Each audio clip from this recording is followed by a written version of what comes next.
Днес снимаме този обект. Има си помощник, който се е скрил на сянка, ето там. И даже успяхме да заварим случайни клиенти, които си записват номера ни от телефона, от винила в сградата.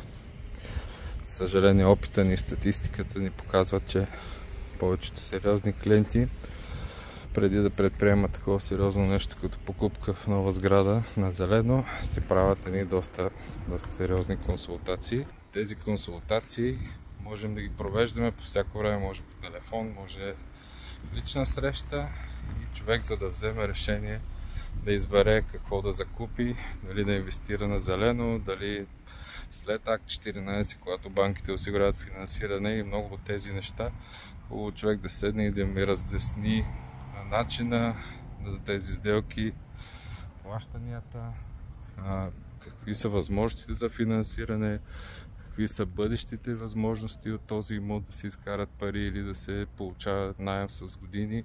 Всички тези неща е хубаво човек да ги знае, всички минуси, това да няма ток една готова сграда, това да не е или риска да си чупиш телефона докато снимаш видео от обекта.